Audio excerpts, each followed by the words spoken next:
अहे विद्ये, तू ही मेरा कल्याण कर सकती है।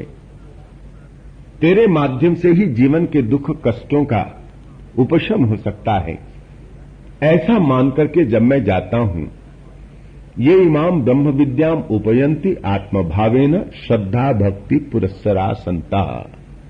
श्रद्धा भक्ति अंतःकरण में हो, इस ब्रह्म विद्या के लिए विश्वास हो, तब क्या होता है? तेषाम जन्म जरा रोगादि अनर्थ पूगम, जितने भी अनर्थ हैं समस्त अनर्थों के समूह का नाश करती है। परम वा ब्रह्म गमयति, उस पर ब्रह्म के पास तक हमें पहुंचा देती है। और क्या करती है? अविद्यादि संसार कारणं च अत्यंतम अवसादयति विनाशयति। और यह जो संसार का कारण है अविद्या, उसका समूचा नाश करती है। यह उपनिषद है।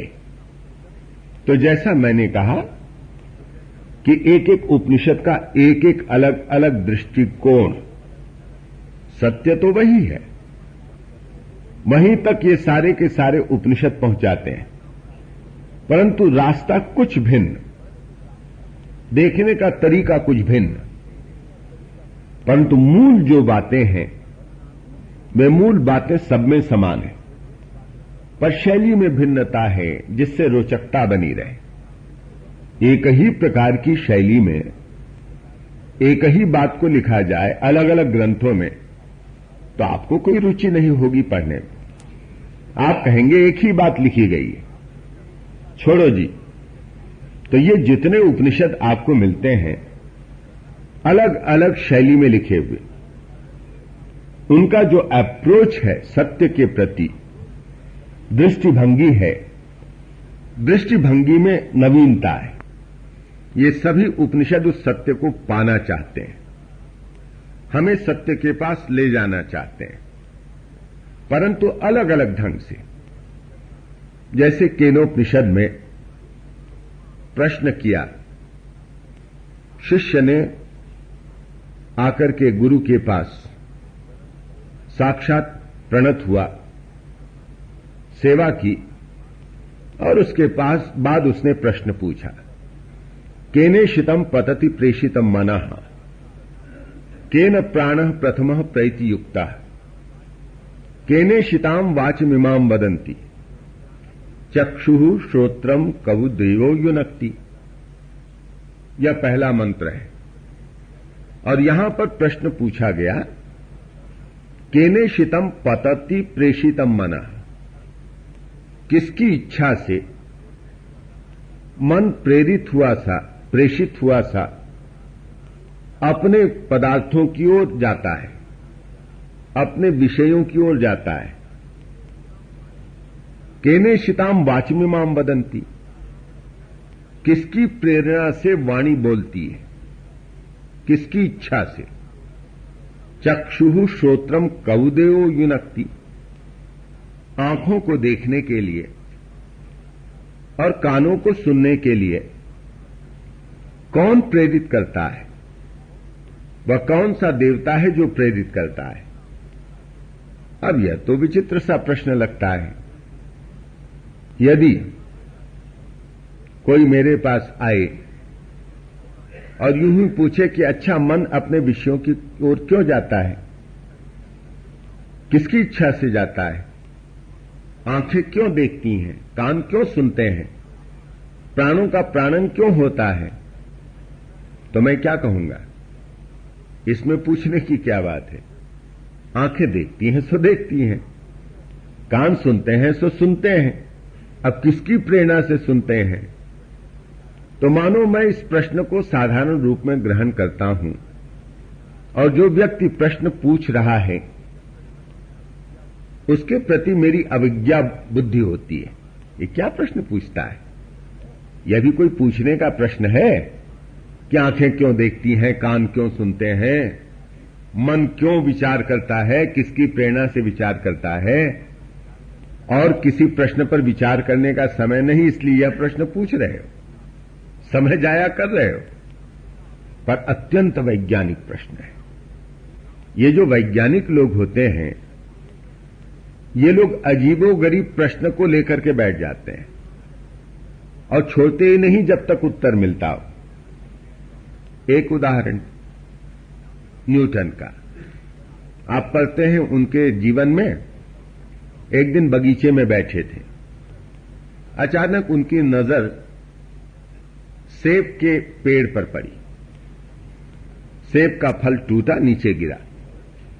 कितनी बार न्यूटन ने फलों को टूट करके नीचे गिरते देखा होगा, कितनी बार स्वयं बचपन में उसने फल गिराए होंगे, पर आज अचानक इस क्षण उसके मन में विचार कौन था कि यह फल टूट करके नीचे क्यों गिरा, ऊपर क्यों नहीं गया। अब मन में वह प्रश्न लेकर के चिंतन कर रहा है। उसने अपने मित्रों से पूछा होगा, अच्छा भाई फल टूट करके नीचे क्यों गिरा। लोगों ने कहा कि बड़े सन की हो, यह भी पूछने का प्रश्न है कि फल टूट करके नीचे क्यों गिरा। अरे फल तो टूट करके नीचे ही गिरता है, ऊपर कहां से जाएगा। तो यह सामान्य, कितना भी अजीबोगरीब प्रश्न वह था, कितने ताने सुनने पड़े न्यूटन को, लोगों ने छीटाकशी की, पर न्यूटन ने अपने प्रश्न को नहीं छोड़ा। अजीबोगरीब भले ही प्रश्न हो, न्यूटन लगा ही रहा कि फल टूट करके नीचे क्यों गिरा, और उत्तर मिला गुरुत्वाकर्षण के सिद्धांत के रूप में, जिसके संबंध में आप जानते हैं जो विज्ञान का आधार। तो अजीबोगरीब प्रश्न को लेकर के वैज्ञानिक बैठ जाता है। तो उपनिषद में भी ऐसे अजीबोगरीब प्रश्न है। मन में उठा शिष्य के, उसने उस प्रश्न को छोड़ नहीं दिया, भले ही लोगों ने कहा हो कि अजीबोगरीब है, पर वह लेकर के बैठ गया। अंत में उत्तर मिलता है, वह विलक्षण उत्तर, वह अमृत मिलता है, जिस अमृत को हम उपनिषद साहित्य कहते हैं। दूसरे उपनिषद में देखेंगे, कठोपनिषद में, वहां पर भिन्न प्रकार से सत्य की ओर जाया गया है। छोटा सा लड़का नचिकेता यमराज के दरबार में पहुंच जाता है, 3 वरदान प्राप्त होते हैं उसे, और तीसरे वरदान के रूप में अपने एक प्रश्न का उत्तर चाहता है।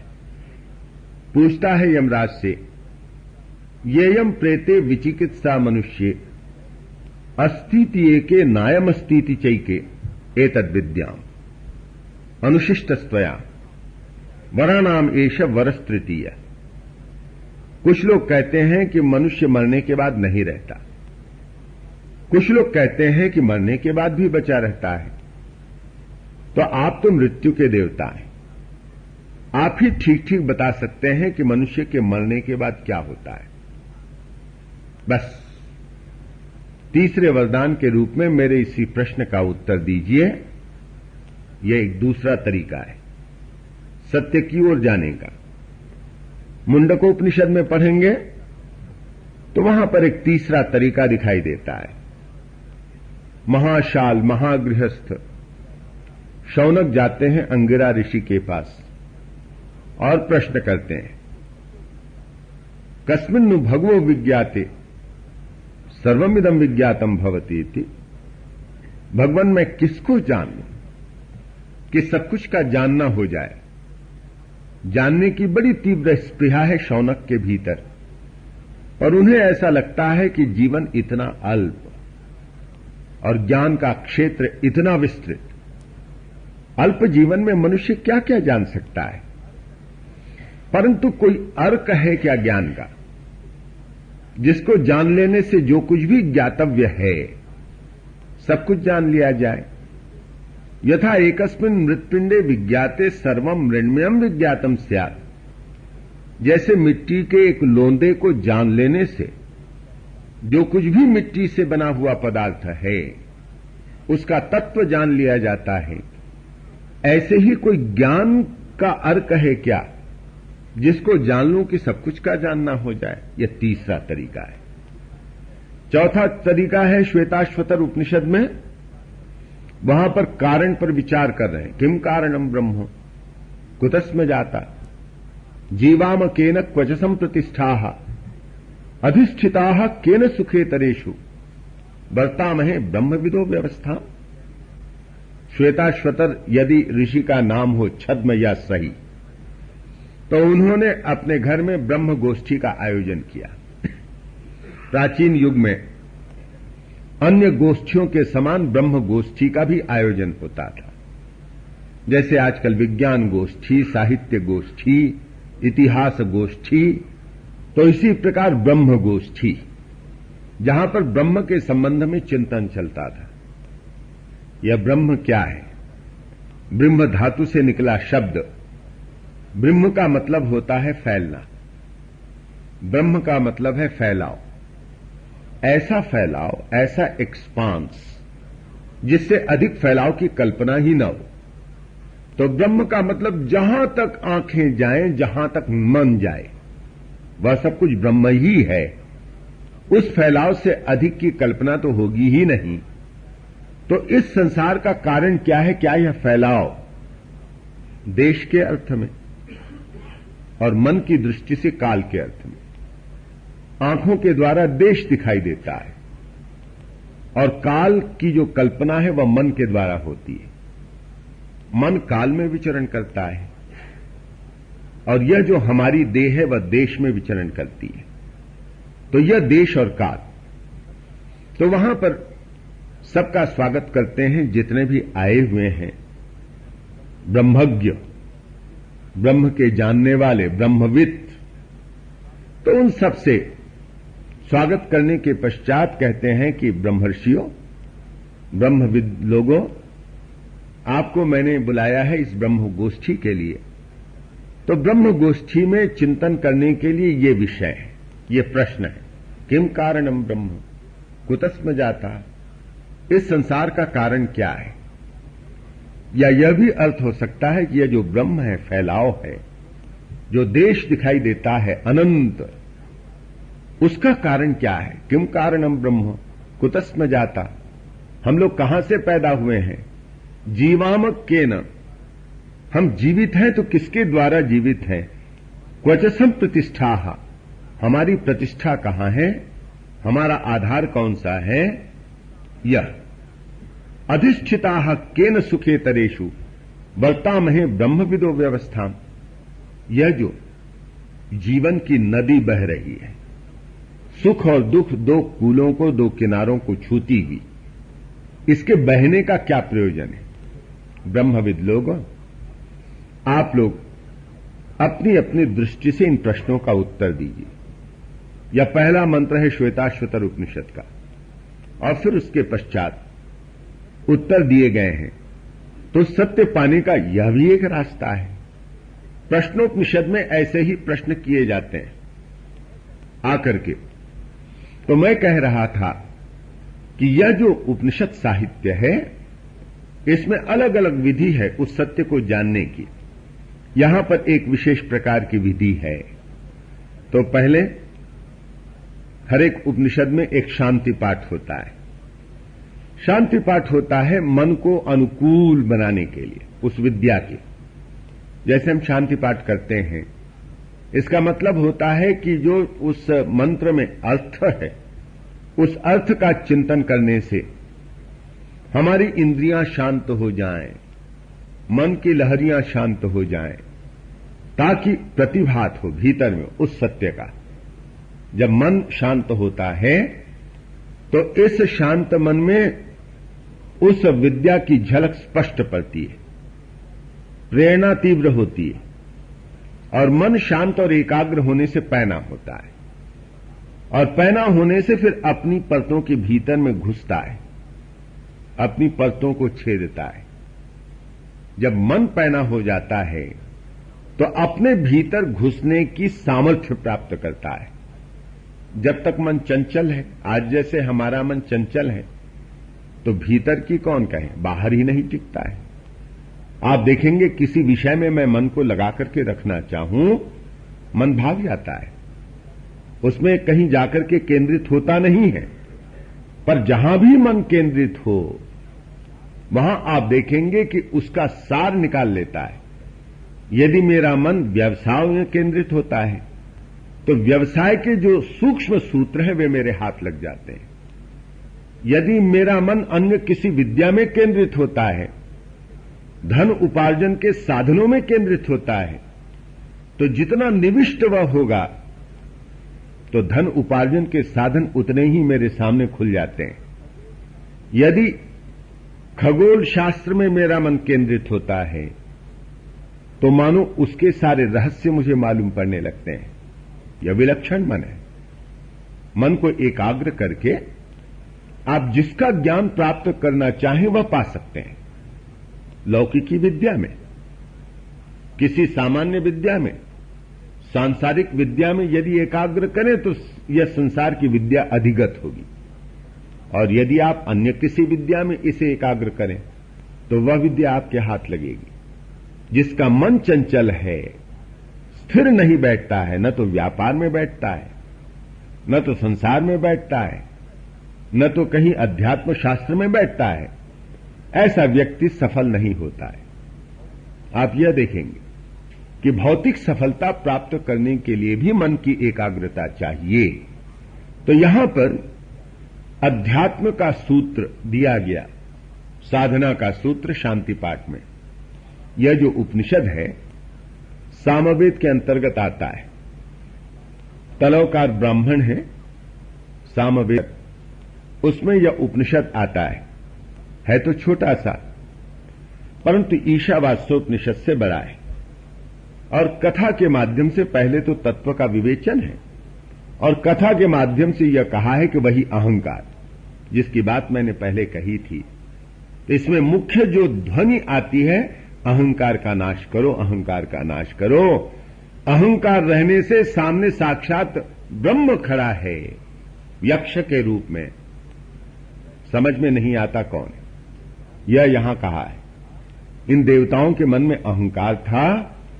जिस तत्व को वे पाना चाहते थे, जिसके दर्शन करना चाहते थे, वह सामने यक्ष का रूप धारण करके खड़ा है, फिर भी नहीं पहचान पा रहे। अहंकार का पर्दा पहचानने नहीं देता है। यदि सामने भगवान भी आ जाए, अहंकार का पर्दा हमें देखने नहीं देता है भगवान को। तो यहां यह विशिष्ट हम कहेंगे इसका विवेचन करने का तरीका। तो शांति पाठ में कहा गया है, ओम आप्यायन्तु ममांगानि वाक् प्राणश्चक्षुः श्रोत्रम अथो बलमिन्द्रियाणि च सर्वाणि सर्वम औपनिषदम माहम ब्रह्म निराकुर्याम। मामा ब्रह्म निराकरो अनिराकरणम अस्तु अनिराकरणम में अस्तु तदात्मनि निरते ये उपनिषत्सु धर्माः ते मयि सन्तु ते मयि सन्तु। ओम शांति ही शांति शांति। यह कहा गया। क्या मतलब है? आप्यायन्तु ममांगानि।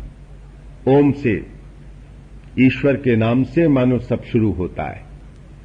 प्रभु के नाम का स्मरण, ओम बड़ा सार्थक है। इसका विवेचन एक बार हम कर चुके हैं, विवेचन करने की आवश्यकता नहीं।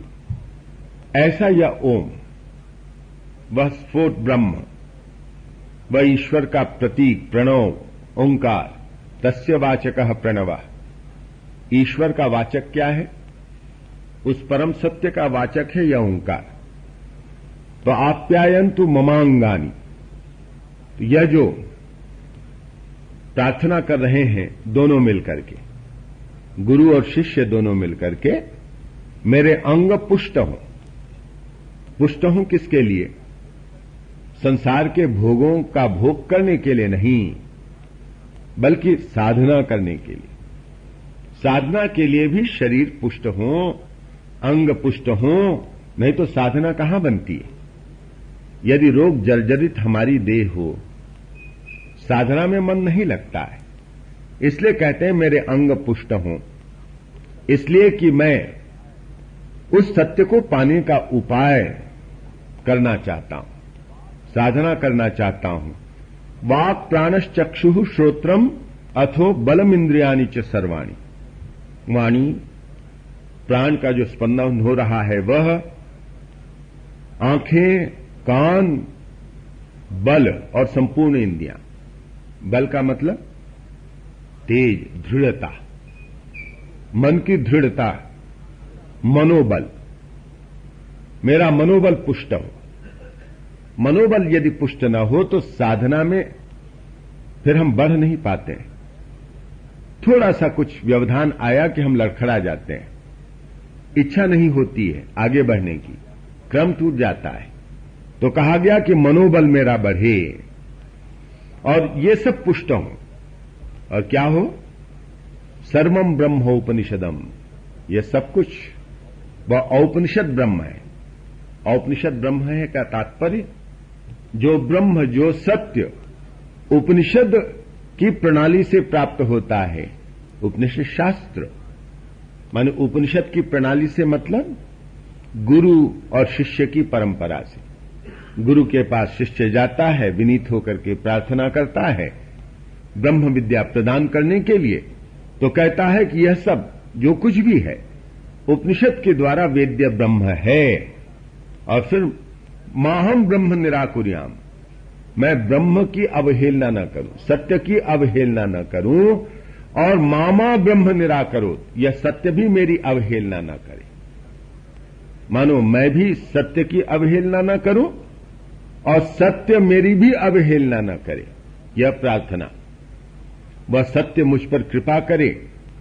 यदि कभी मुझसे गफलत भी होती है, मैं प्रमाद भी कर बैठता हूं, तो वह सत्य मुझ पर कृपा करे, पर वह मुझ पर कभी माने मेरा किसी भी प्रकार से तिरस्कार न करे, मेरी ओर से त्रुटि हो जाए, पर सत्य कभी मुझे तिरस्कृत न करे। यह यहां पर प्रार्थना अनिराकरणम अस्तु, अनिराकरणम में अस्तु, अनिराकरण हो परस्पर में हमारा, हम एक दूसरे का आलंबन लेकर के आगे बढ़ चले। कहते हैं तदात्मनि निरते ये उपनिषद सुधर्मा ते मई संतु, ते मई संतु। उपनिषदों में जो धर्म हैं, जिनकी बात कही गई है, जिन धर्मों के सहारे अध्यात्म के क्षेत्र में आगे बढ़ा जाता है, वे सारे के सारे धर्म मुझ में हों, मेरे भीतर में हों, आ जाएं वे, ऐसा कहा गया है। और त्रिविध त्रिताप की शांति की प्रार्थना की गई है। यह यहां से शुरू होता है। और इसके बाद यह कहा गया यहां पर केनोपनिषद की महत्ता बताई गई, एक प्रकार भगवत पूज्यपाद के द्वारा। आप पढ़ते हैं तो दो भाष्य मिलेंगे आपको। एक तो पदभाष्य है, जैसे हर उपनिषद में उनका पदभाष्य है, और उसके साथ साथ उसका वाक्य भाष्य भी है। यह विलक्षणता है इस उपनिषद की। केवल इसी में दो भाष्य आद्य शंकराचार्य के द्वारा है। तो पद का मतलब कि जो श्लोकों के पद हैं, शब्द हैं, उनका अर्थ, उनका भाष्य, उनका विवेचन तो है ही, और फिर स्वतंत्र रूप से वाक्य भाष्य भी है। मानो वहां पर पद के साथ अधिक संबंध नहीं है, पर क्या कथ्य है, क्या कहा गया है, इसको लेकर के उन्होंने स्वतंत्र और तर्क के आधार पर जो प्रणाली है खंडन मंडन की, पूर्व पक्ष की, उत्तर पक्ष की, शंकराचार्य पूर्व पक्ष उठाएंगे, प्रश्न उठाएंगे दर्शन के क्षेत्र में, और फिर उसका खंडन करेंगे और अपने मत का पोषण करेंगे। यह जो प्रणाली है वाक्य भाष्य के माध्यम से उस प्रणाली का दर्शन कराते हैं। और पदभाष्य जैसा हर उपनिषद के साथ है, तो पदभाष्य में मानो तत्व का बोध कराते हैं, जो शब्द हैं उनका अर्थ बोध कराते हैं। तो दो भाष्य रचे हैं केवल इसी उपनिषद के। इस दृष्टि से भी केनोपनिषद का महत्व अपने आप में बहुत अधिक है, यह कहा जा सकता है। तो प्रथम मंत्र इसका उच्चारण कर देते हैं और अपनी वाणी को विराम देते हैं। ओम केनेशितम पतति प्रेषितम मनः, केन प्राणः प्रथमः प्रैतियुक्तः, केनेशिताम वाचमिमाम वदन्ति, चक्षुः श्रोत्रम कबुदयो युनक्ति। बस यहां यही मालूम पड़ता है कि शिष्य बैठा है, ऐसा लिखा नहीं है, पर लगता है कि शिष्य आया है और गुरु के समक्ष प्रणत होकर के प्रश्न कर रहा है कि भगवान, मेरे मन में यह प्रश्न उठता है कि यह जो मन अपने विषयों की ओर जाता है तो किसकी इच्छा से जाता है? कोई इच्छा करता है, कोई उसे भेजता है, पठाता है, तभी न जाता है। यह जो प्राण है प्रथम, किसकी प्रेरणा से प्रथम प्राण स्पंदित होते हैं? देखता है अपने भीतर प्राणों का स्पंदन। यह धौंकनी क्यों चलती है और बंद हो जाती है एक दिन? मनुष्य मृत्यु के कराल गाल में समा जाता है। तो धौंकनी जो चल रही है तो किसकी इच्छा से चल रही है? इसके पीछे प्रेरणा किसकी है? क्योंकि मैं कुछ भी काम करता हूं तो मेरे भीतर इच्छा होती है, तब न काम करता हूं। परंतु धौंकनी चलने लगी, आंखें देखने लगी, या तो जब मैंने इच्छा नहीं की थी तब भी आंखें देख रही हैं। जब मैं छोटा सा शिशु था तब मैं कोई देखने की इच्छा थोड़े ही कर रहा था। आंखें खुली तो दिखाई देता है, मन इधर उधर जाता है। तो ऐसे समय का विचार करके वह प्रश्न करता है कि कौन मन को भेजता है पदार्थों में, विषयों में विचार करने के लिए? किसकी प्रेरणा से प्राण स्पंदित होते हैं? वाणी बोलती है तो किसकी इच्छा से? कान और आंखें अपना अपना कार्य करती हैं तो किसकी प्रेरणा से करती हैं? यह प्रश्न, और इस प्रश्न का जो उत्तर दिया गया समूचे उपनिषद में, उस उत्तर को अगले 3 दिन आपके समक्ष विचार करेंगे। आज यहीं पर अपनी वाणी को विराम देते हैं। हरि ओम तत्सत।